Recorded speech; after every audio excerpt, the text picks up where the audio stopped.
यहाँ पर समझना, ये पृथ्वी और पृथ्वी का जो हिस्सा है, यहाँ से देखिए ये क्लाउड हो गया, कोई भी बादल हो गया, और ये बादल हल्का होकर क्या हो रहा है, ऊपर उठ रहा है।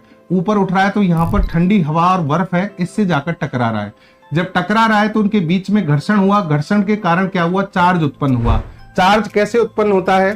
चार्ज ऐसे होता है कि बादलों का जो निचला हिस्सा है इसमें तो ऋणात्मक चार्ज उत्पन्न होगा, और जो ऊपरी हिस्सा है ठंडी हवा और बर्फ के आसपास वाला, वहां पॉजिटिव चार्ज उत्पन्न होता है। ठीक है, पृथ्वी की जो सतह है, पृथ्वी की सतह, इस पर लगभग पॉजिटिव चार्ज पाया जाता है, तुलनात्मक रूप से ज्यादा। नेगेटिव भी होता है लेकिन तुलनात्मक रूप से पॉजिटिव चार्ज है।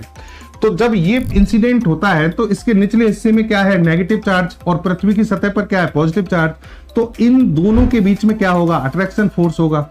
इन दोनों का जब डिफरेंस ज्यादा हो जाता है, यानी यहाँ नेगेटिव ज्यादा बना और यहाँ पॉजिटिव, इन दोनों का डिफरेंस ज्यादा है, तो डिफरेंस होने के कारण चार्ज में जैसे ही डिफरेंस होगा, यहाँ पर एक स्पार्क उत्पन्न होता है। स्पार्क उत्पन्न होता है तो आपको बिजली ऐसे चमकते हुए क्या होती है, दिखाई देती है, चमकदार स्पार्क होता है, उसमें बिजली चमकती है, और फिर उसके कारण हवा में कंपन होते हैं। ये जो स्पार्क है वो हवा को फाड़ते हुए आगे बढ़ता है, हवा में कंपन उत्पन्न होते हैं, और उससे गड़गड़ाहट यानी थंडर की जो आवाज है, या उसको कहें कड़कड़ाहट की आवाज, थंडर की आवाज जो है वो बनती है।